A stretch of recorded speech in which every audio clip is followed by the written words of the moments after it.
the incomparable Tina Turner. This rock legend is still adored by millions. Now, we will tell you about the men who were by her side in her vibrant life. Welcome to the Top Art Legends, and we will start with Harry Taylor. They met in 1954 during a basketball game where Tina was on the high school cheerleading squad and Harry was a player on the opposing team. They went to the movies together, sat on the porch of the Turner family home, or simply went to the local ice cream parlor.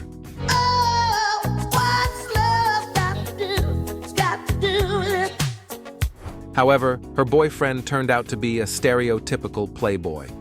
Harry and I broke up because he started playing around. He started dating a girl named Teresa, and by the time he and I got back together, she had become pregnant, Turner told in a 1986 interview. Musician Raymond Hill. Well, my baby loved me. Well, she loved me last night. They met in 1957. Tina became a fan of the band Kings of Rhythm after their performance at the Manhattan Club in East St. Louis, Illinois.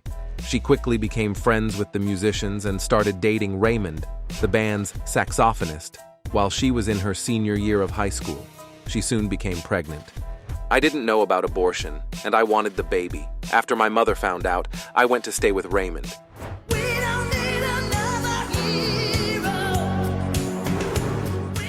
And in 1958, she gave birth to his son, Raymond Craig.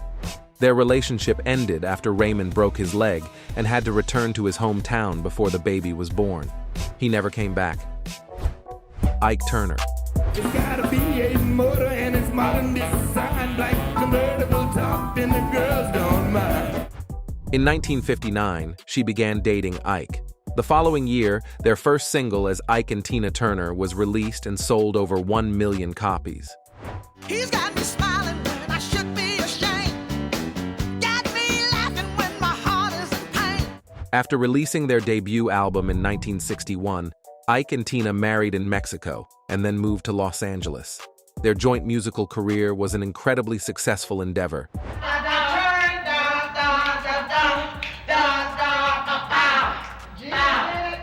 However, their relationship was quite the opposite.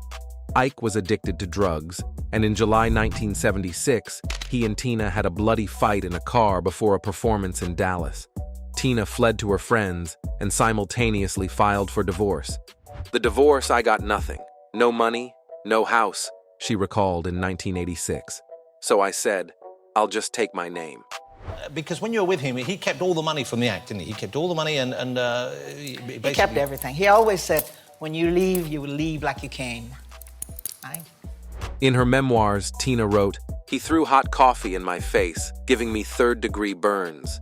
He used my nose as a punching bag so many times that I could taste blood running down my throat when I sang." Rock musician Mick Jagger. I watch her glee while your kings and queens for 10 decades. For the God save me. Turner and Mick Jagger first met at a Rolling Stones concert in the late 60s.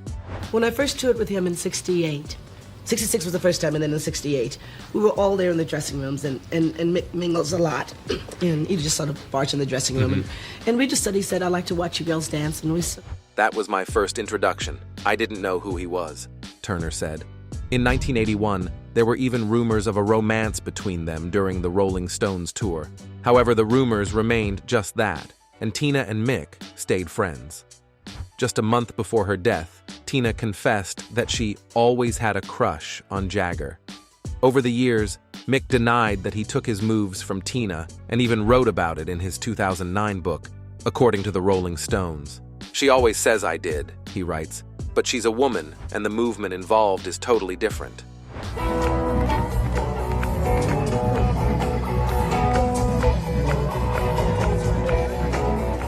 Turner, however, told a different story. "Mick wanted to dance and I was a dancer, but he never gave me the credit. He said his mother taught him how to dance," she told the Daily Mail in 2017. When Tina passed away, Mick posted a very heartfelt message. "She was truly an enormously talented performer and singer," Jagger's post reads. "She helped me so much when I was young, and I will never forget her." Rock musician David Bowie. This is ground control to Major Tom. You've really David claimed for years that Tina was his favorite artist. They finally met at a New York party in 1983. In 1984, David suggested that Tina collaborate with him on the single Tonight, and she agreed. She's incredibly sexy on stage. She's one of the few people that when you work with on stage, doesn't lose her realness. I mean, like... Tina invited David to perform duets of Tonight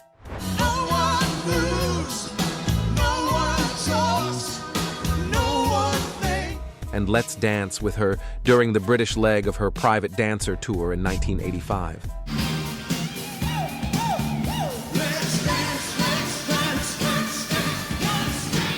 According to Tina's assistant and close friend Eddie Hampton, whom we will discuss later, David did not hide his true desires from Tina.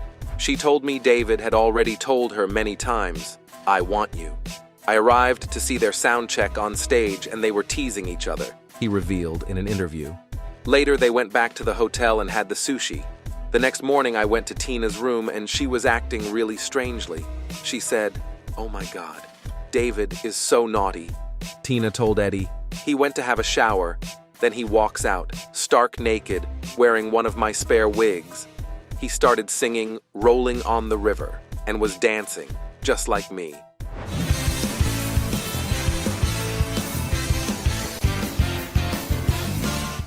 He was one of only a few lucky men who won over Tina. Former confidant Eddie Hampton Armani. Armani's admiration for Tina began in 1964 when he was a child. Yes, I was 12 years old when I first met Tina, finally, but I was a fan from the age of 6.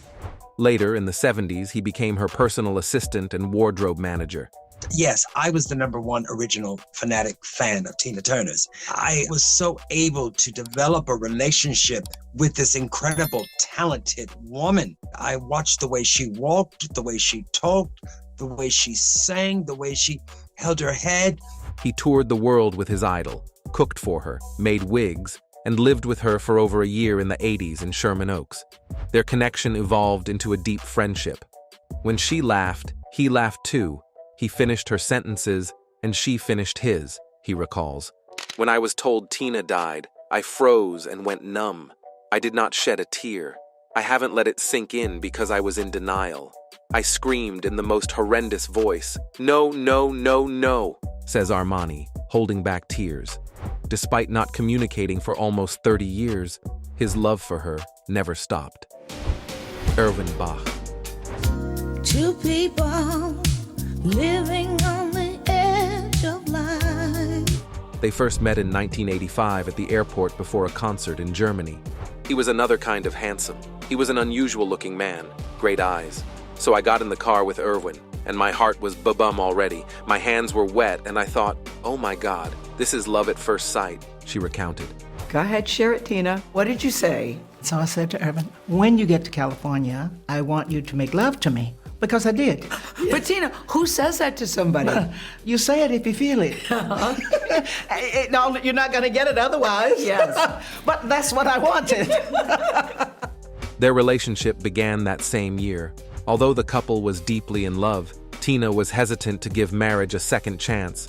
Bach proposed twice before she agreed on the third attempt. "Marriage says ownership. I didn't want that my anything anymore. I had enough of that," she said. However, after 27 years of being together, they married in 2013. Just 3 weeks after their wedding, Tina suffered a stroke, and in 2016, she was diagnosed with colon cancer. Soon after, she faced complete kidney failure. Bach donated his own kidney. Erwin said to the doctors, "Can I give her one of mine?" Something similar to this. I wasn't there. And then he found out that he doesn't need 2 kidneys. And I said, "Yes, but darling, you're young and I'm already old and I don't mind." In Buddhism, you're taught that you live and you die. It's something that's accepted. The operation took place in 2017 and was largely successful. That simple first meeting led to a long, beautiful relationship and my one true marriage, Tina said. In October 2021, Turner sold her music rights, as well as rights to her image, name, and likeness, to the publishing company BMG.